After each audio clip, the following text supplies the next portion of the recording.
You don't live in my reality. There's reality. You don't know what it's like to be gay or trans. Fine. Then make it a rule that no straight white men can pass any legislation that relates to women, gays, blacks, transgenders. Good luck with your reform. One of the biggest logical fallacies, we've talked about this quite a bit before, is the appeal to authority fallacy. So let me ask a question of the day. How often do you encounter this fallacy in your day-to-day, like your political conversation? Pick any issue, okay? How often does someone try to throw down the trump card by pointing to an authority other than you? Be it could be gender, street cred, it could be race, could be scientific consensus. Point is, how often do you encounter people saying, well, you couldn't possibly know X, so you just have to leave it to Y, or trust this person who isn't here right now, or trust me because I have insert genitalia here or melanin. How often do you encounter? I encounter it so often that it's gotten to the point where we've become desensitized. So let me start this off with some new videos from this channel called Jubilee. And the videos are called Middle Ground. And they're designed to see if people from opposing ideologies can find middle ground, of course. So there's LGBTQ versus Christians. There's Black Lives Matter versus law enforcement. There's something with Trump supporters, abortion. It's important to note, it's the exact opposite of Change My Mind. It is hand-picked voices of oppositions, very leading questions, and edited down so that you see exactly what the video producers want you to see. It's the opposite of raw, but let's look at the feminists and non-feminists on gender equality. Like abortion, those who signed the bill in the room with Trump, they were all white men. I did not see a single woman. It just doesn't matter if it's a white woman. I did not see a single woman.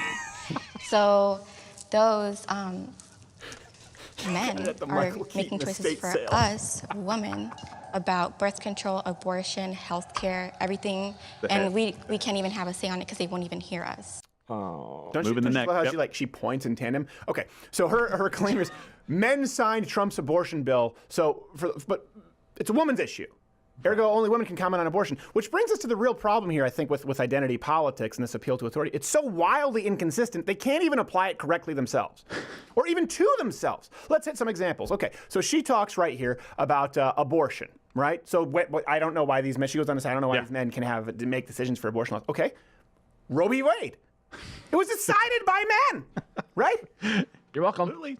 Do you want that gone? Well, no. So it's okay for men to have an opinion there. This is the appeal to authority fallacy that is not at all consistent. It's I don't know why these people are deciding it, unless they're deciding it the way that you want to. While we're hitting some feminist issues, guess who signed into law the right for women to vote? Men, predominantly white men. Guess who created the rape laws that you have and are predominantly responsible for implementing sentencing for rape crimes? Most men. Mostly men, they make up most of the judges. Do you want to roll back all of those laws because white men instituted them? You didn't have a problem with it then.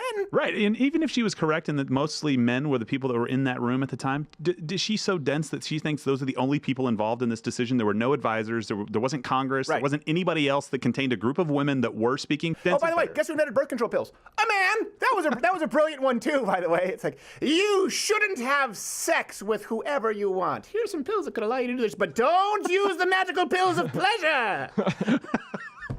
Do we take back the pill because a man invented it? No. Yes. Speaking of, by the way, not even speaking of which, hit the bell. Join up Mug Club, an hour show every single night. louderwithcutter.com/Mug Club, or watch the live stream Thursdays at 8 p.m. Eastern every single Thursday, so you can try it for free. So here's another claim. We often see this. It's not only with feminists. Black Lives Matter, right? These activists, these sort of identity politics, perpetual victim. They're just professional victims, as we call them. So they'll say a lot, if you're white, that you need to step aside on racial issues. You've seen this time and time again. And my job is to shut other white people down when they want to interrupt. My job is to shut other white people down when they want to say, oh no, I'm not prejudiced. I'm a Democrat. I'm accepting. My job is to make sure that they get that they have privilege. And until we shut our mouths and we listen to those people who don't. What I need y'all to understand is this is not about you. Sit down, shut up, and listen to the people in need.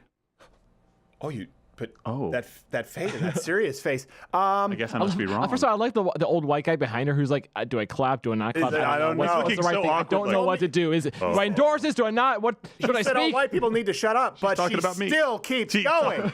I'm confused. It's not about us. Who created legislation to free the slaves? White men. And I know that you'll say, well, exclusively white men enslaved them. That's not true. It's also relevant to the point. Would you have preferred that white men not free them because they were white? Who signed the Civil Rights Act? Largely white Republican men. Right? This is something, again, even if it's not entirely white Republican men, it's important. Does that change the point? Do you want to overturn those laws? Let me throw some more information at you here. So today, white conservatives who want to whittle away at the welfare state because it's grown too big and obviously the debt has ballooned, were accused of being racist. Yeah, the most insensitive people on the planet, too. But even then, who created the welfare state? White men! Lyndon Johnson's war on poverty. Welfare state cost the American people over $22 trillion over the past 50 years. Look at the Model Cities program. So it shows you that white men don't even exist in a monolith. It's more than 21 trillion. They can't just be made into an enemy when it's convenient for your argument, but also this heroic monolith when decisions of white men fit your narrative. This is the problem here. Shut up. It's not about you. What if they just said that to the men? What if they, before the Emancipation Proclamation? It's like, I hereby sign that. Okay, I'm gonna let you finish, but shut up. And this sit down. Ain't about you, bitch. Listen to our plight. All right, fine. Back to the fields you go. No. Wait. And the reason, let me just tie it back. So this idea that white men shouldn't have an opinion on abortion. Okay, we legalize abortion. Should we re-examine Roe v. Wade? No. Okay, white men created birth control. Do you want to give that one back? No. White men shouldn't have an opinion on oppression. Ended slavery. They voted for you to have the right to vote. Should we demand that black Americans, women, give that right back and vote on it because it was mostly voted on white men until we have a majority of black women? No! Okay, should we just get rid of the welfare state because white men instituted it? No! They're not consistent on any of it. And this is the appeal to authority fallacy that's even worse from identity politics because they pick and choose when to follow their own version of the rules. Usually when the identity politics rules fit their narrative. So throwing historical context into the wind here. I'm a woman, therefore your opinion is invalid. You have to listen to me because vagina. We see this a lot with abortion. I'm black. You have to listen to me because, see first phrase, I'm black. We could take this and apply it to anything. Yeah. Right? This is the trans people. Okay? We had someone sit down with a change my mind. Why do you want to deny my reality? You can't know and you shouldn't. You should sit down and listen because you're not trans. Okay, so no one who's trans can have an opinion or be involved in passing legislation? Good luck trying to get your supermajority in the House and Senate to get your trans issues forced through, let alone the courts. It's only okay if someone lives in... What does that mean? That you don't live in my reality? There's reality. Right. You mean I don't live in your delusional reality? You don't know what it's like to be gay or trans? Fine, then make it a rule that no straight white men can pass any legislation that relates to women, gays, blacks, transgenders. Good luck with your reform. Forget hung juries, you have hung judges if that's the case. Yes. Half of them are gone. They're completely gone. And unless you've had enough of the specified victims class status of the day, enough seats filled in the house, in the halls of government, you're never going to see any new laws. You're never going to have enough black women or tranny sequential hermaphrodites in the Senate or the House. Nothing's ever going to get passed. I just think the left has no intent of following through with their argument. No. This is the biggest logical fallacy of the left, and that's why it bothers me. These are the same people, by the way, who, when you talk about climate change, like we've talked about, the Great Lakes doing really well, unbelievable crop season. So if we're talking pragmatically, actually, there have been some really beneficial effects to the recent temperatures, which have been remarkably temperate in some places in the Midwest, not in other places. We're not talking about whether you believe in climate change or not personally, but these are the same people who say, it doesn't matter what you believe because there's a 97% consensus on global warming. So we can't have this discussion, but then they don't trust a drop of medical research because it's all paid off by big pharma. And by the way, weed cures cancer. Of course we had to throw that in there. It's true. These are the same people. Yeah. 97% of scientists. Well, what about the fact that science is kind of out? If you want to get high, that's fine, but maybe it doesn't cure cancer. What are you paid by GlaxoSmithKline? The truth is, don't go on the Joe Rogan show with that. Inferences.